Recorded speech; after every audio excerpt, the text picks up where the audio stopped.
Okay, so this lesson is very similar to yesterday. The end result is going to be just like yesterday. But this is when your multiplication facts really are needed. Here's what I mean. Today's lesson is called estimating quotients. And when we're estimating, that usually means we are rounding. The rules of rounding do not necessarily apply in this case.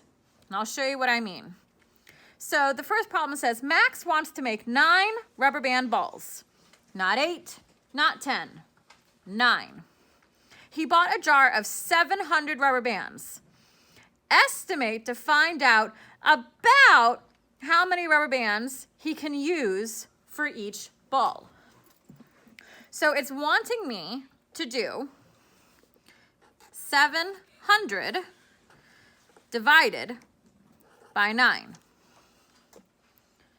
So first, I do what I always do. I'm going to box out the number that I need. Really, I just need to focus on 70. 9 times what is 70?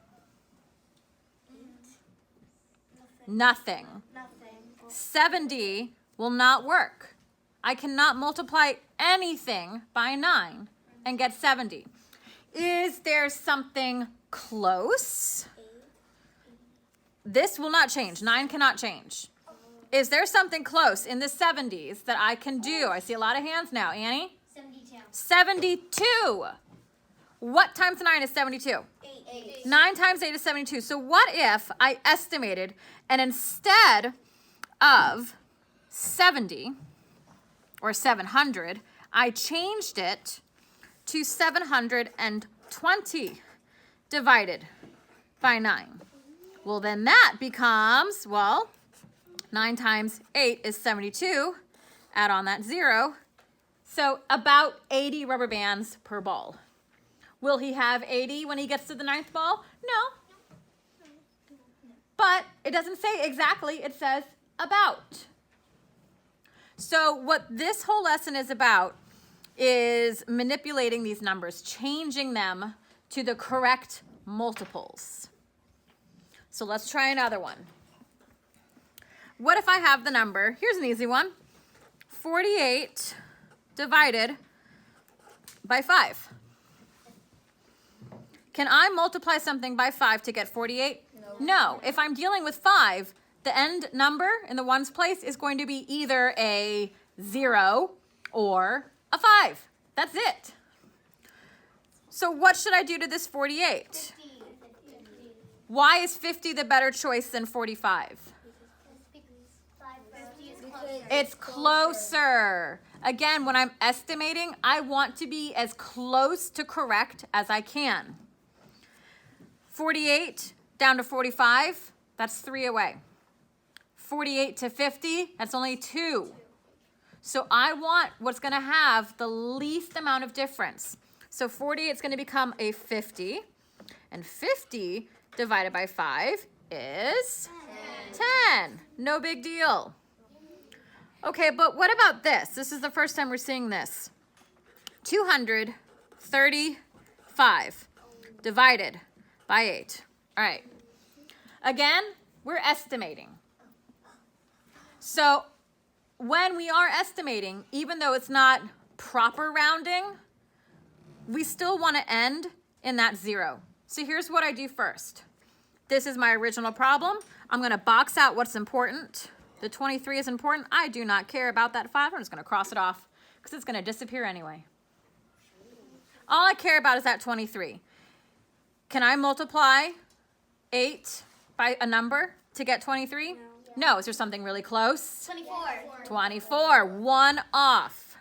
So if I were to change 235 into 240 divided by 8, well, now I'm just focusing on how many times can 8 go into 24? 3 times. Pop in that 0. Good to go. 30. Wow. Let's try another. 547 divided by 6. I'm going to box out what's important. That 54 is important. 7 is not. Cross it off. Can 6 go into 54? Yes. What times 6 is 9. 54? 9. So I still have to rewrite this. This stays the same, but that 7 needs to go away. I don't want remainders right now. We're not getting into that. So I will rewrite it as just 540 divided by 6 equals, I'm going to box out this. So 6 times what is 54? 9. Pop in that 0. 90. There we go. Getting the hang of it. Yes. It's really not so bad, but you really have to know your multiplication skills. Let's try another. 192 divided by 5. Box out what's important. 19, I don't care about the 2. Crossing that off, it's going to become a 0 no matter what. That 19, what do I need to do to make it work with a 5? 20. Make it a 20. So I'm not going to write 20 though. I'm going to rewrite it as 200 divided by 5. And then to make sure I don't go all Oprah throwing out zeros to everybody, I'm going to box out my 20. 5 can go into 20 4 times. 4 times. And now here's my 1 extra 0 that I'm going to add. Don't accidentally see the 2 zeros and add 2 zeros. That's where we get stuck. 662 divided by 8. Okay, box out 66, cross off 2. What can I do with 8 to get it close? 64. 64. What multiplication fact do I know that works with 64? 8 times 8. 8 times 8. So I'm going to write 640 divided by 8 equals 80. You will eventually get to that point where you do not need to box out and use arrows. If you are at that point, mazel tov. If you're not, it's cool. Don't worry about it. You do you. You do what makes you successful. Last one together. 362 divided by 3. Once again, all I care about is that 36, crossing off that 2. Now, here's another trick. This is a very small number. This is a very large number. What my brain is recognizing right now is similar numbers. Here's a 3, here's a 3, here's a 6. 6 is double 3. So 3 can go into 3 one time, and 3 can go into 6 2 times. Well, I've just made a little 12 up here. 3 times 12 is 36. So I'm going to rewrite as 360 divided by 3 equals 12, and then I add in that 0. Okay? So when I'm asking myself, can it go in? Sometimes, if it's small enough and you can see that they have that relationship there, you can easily do it on the top. You will have options of times 11 and times 12.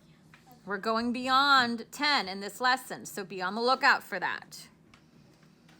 Especially if I have, like, let's say 672 divided by 6, turned into 66 divided by 6. See it that way as an 11. Don't try and take it down to 60. Cool? Yep. Feeling okay about this? Yes. Good.